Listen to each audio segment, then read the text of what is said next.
How's it going, everyone? Sorry for Mother's Fun Drop. That was today. It's September 29, 2021, and today we're going to determine which regions of the United States should experience more snowfall than average this winter or less snowfall than average this winter, as I'll be going in depth with this forecast to see how much more inches of snow you should expect this winter or how much less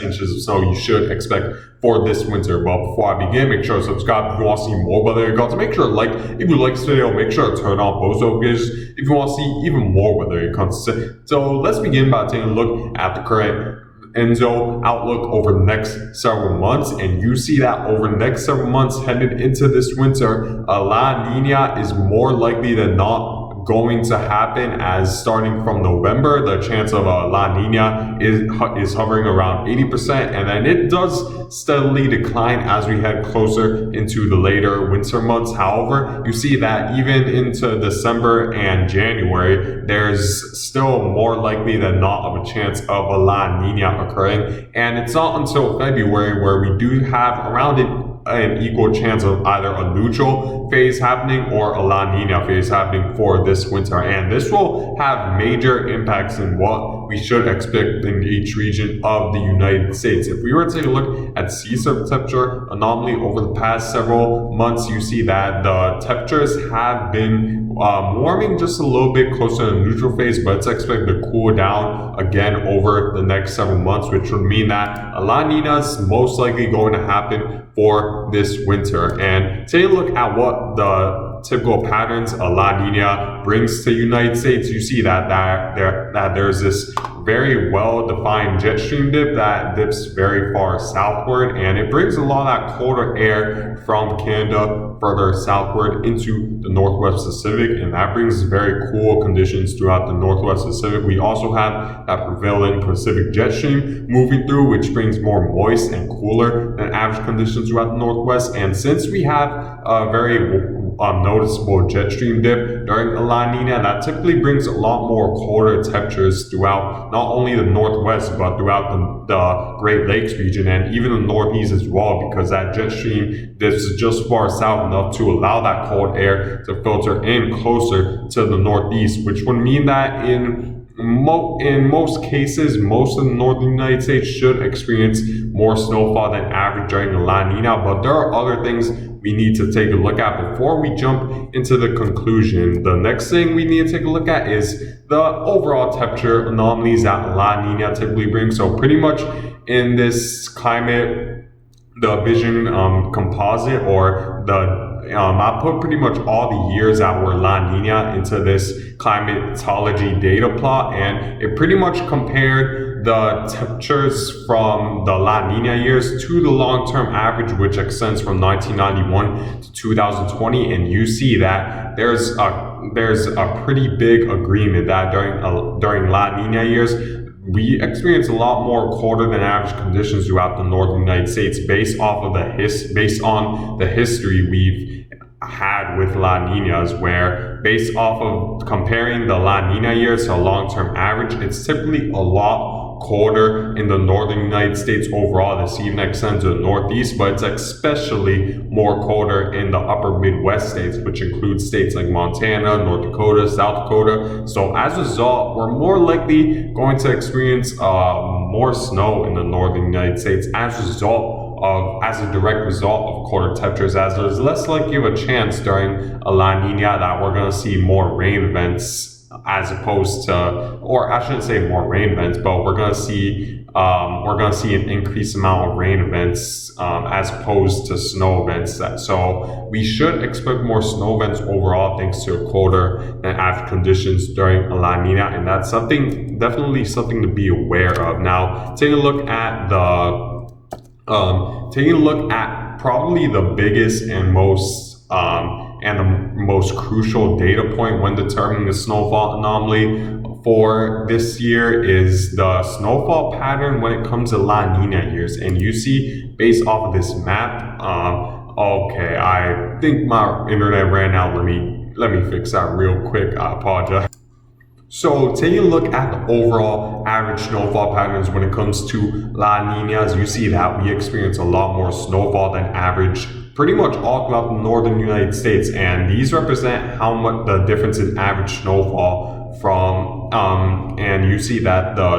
we see a lot of darker blues, which represent most of the United States during a La Nina experiences at least 4 to 12 inches of snowfall above average, which is quite a lot when you think about 4 to 12 inches. That's a pretty major snowstorm in of it itself. So having another 4 to 12 inches of above average snowfall during a La Nina is definitely something we need to be aware of, and it's definitely something that you'll notice when it occurs. And there are even some areas in the higher elevations of the Pacific Northwest where you'll experience snowfall anomalies with the difference from average over 24 inches, which is just a lot of snow, and it pretty much exemplifies the point that we're going to see a lot more snowfall than average throughout the northern United States. The only areas where the snowfall might be lower than average is towards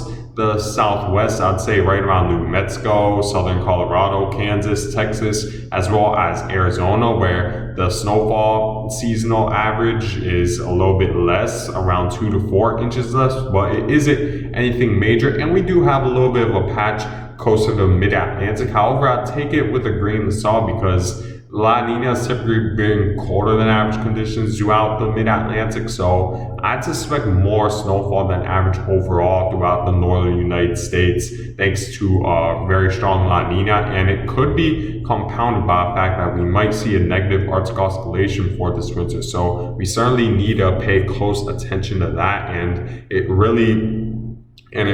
is showing that much more snowfall than average should be expected throughout the northern United States. And another thing that I think is also important is the sea surface temperature anomalies. And you see that right now the sea surface temperature anomalies all throughout the Atlantic are pretty much well above average across the board. There's only very few patches in the northern Atlantic where we see cooler than average sea surface temperatures, and it's especially much warmer than average along the east coast, the northeast coast, and the Great Lakes are well above average. And this is huge because if the sea surface temperatures end up being well above average for this winter, then that means that it'll create a more unstable environment for snow to occur. One of the things that leads to or strengthens nor'easters along the east coast is that temperature difference between the sea surface temperatures and the air above the warm sea surface temperatures and the cool air that comes from the Arctic. And if it creates the warmer sea surface temperatures could create a more unstable environment once it encounters cooler winter Arctic air later during the winter, and that could create more snowstorms and nor'easters along the east coast. And for the Great Lakes, since the water temperatures are warmer than average, then the lake is less likely to freeze, which would mean that more rapid evaporation is expected to occur for lake effect snow to happen, and that could be huge when determining snowfall anomalies throughout the Great Lakes. And I do expect the warmer than average sea surface temperatures to continue into this winter, so as a result I'd expect more nor'easters and lake effect snow, since the lakes won't freeze and the warmer Gulf Stream water will allow for more instability to occur just off the east coast. Now taking a look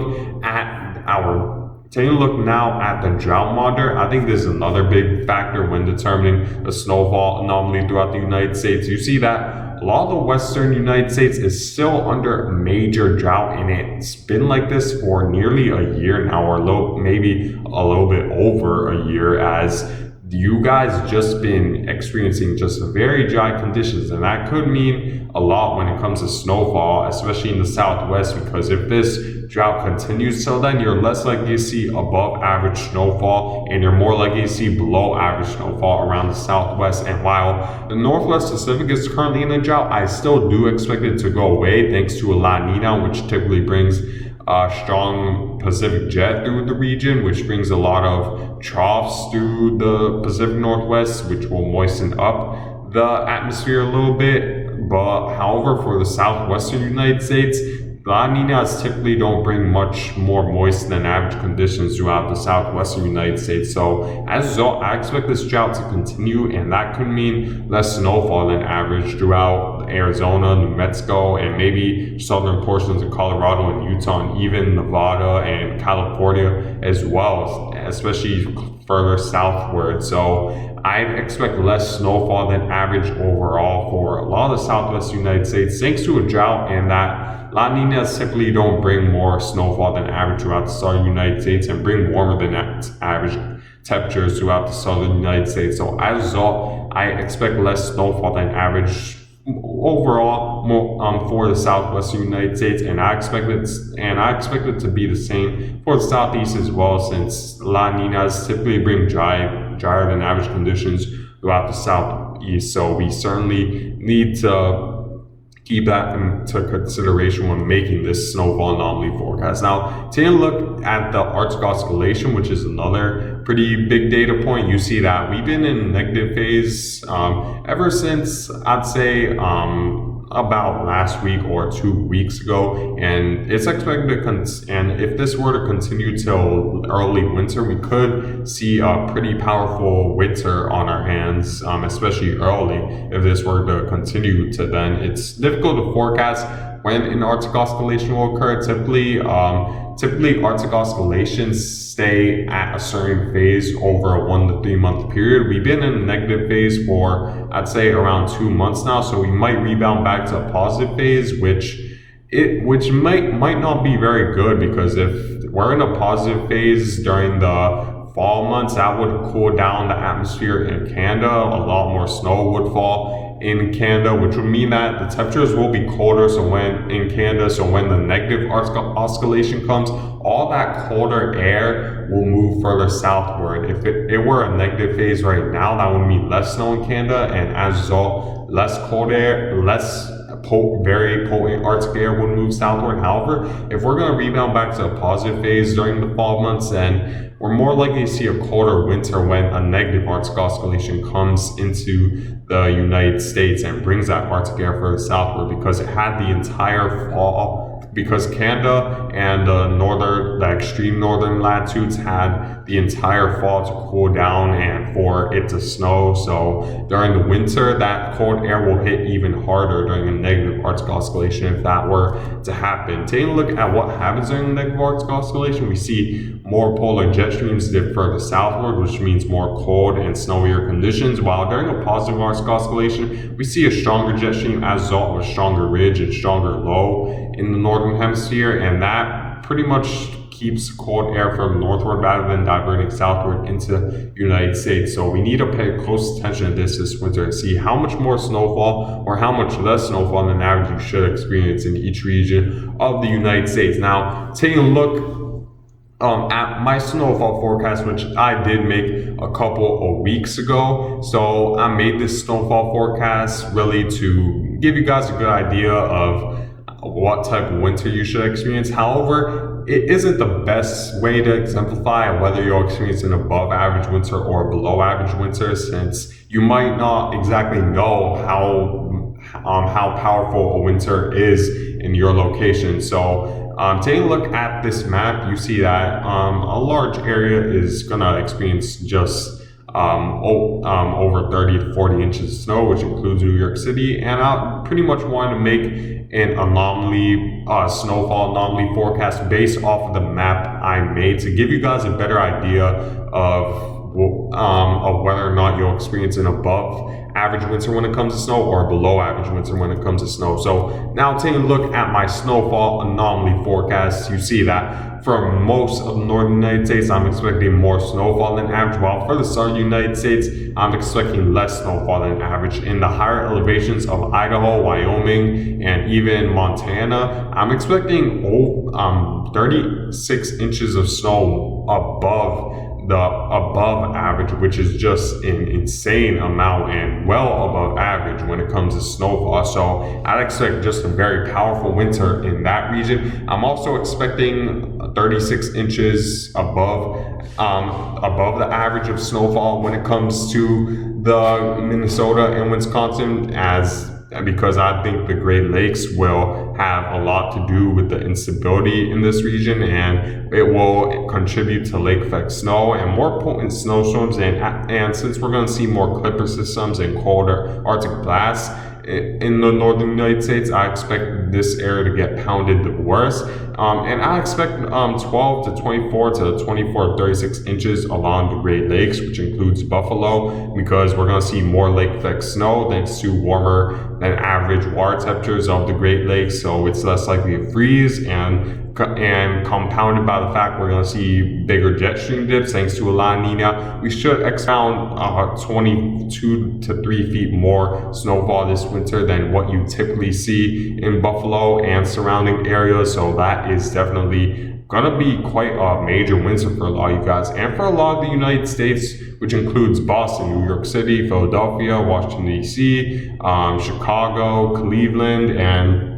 extending through a lot of areas. I'm expecting an additional 6 to 12 inches of snowfall above normal for this winter, as again, the northern United States during La Nina typically experiences a lot more snowfall, and I think it should extend throughout the northern United States, and 1 to 6 inches just south of that, as the La Nina effect isn't as strong throughout the middle of the United States when it comes to snowfall. So I expect a little bit less above average snowfall throughout just south of the extreme northern states. However, for the southern United States, I'm expecting a good area where 2 to 4 inches of snowfall. You should expect 2 to 4 inches of less snowfall than what you typically expect. And in some of these areas, I would mean that you shouldn't expect any snow, since you only average around 2 to 4 inches of snow, or even less than that. So I expect less snowfall than average overall throughout the southern United States, and I expect it to be more potent right around New Mexico and Arizona, because that's typically the area that experiences the least amount of snowfall, much less snowfall than average during La Nina, and plus the drought will compound the fact that you won't experience that much snow in New Mexico and Arizona. So this is my snowfall anomaly forecast. If you want an even more in-depth forecast for your city regarding how much more or less snowfall you should expect, then just comment your city or region down below, and I'll make sure to comment and give you a snowfall anomaly forecast to see whether or not you'll experience more snow or less snow than average for this winter. But yeah, guys, I guess that's it for this video. I thank you guys for watching. Make sure to subscribe if you want to see more weather content. Make sure to like if you like this video. Make sure to turn on post notifications if you want to see even more weather content. I hope you guys have a good day.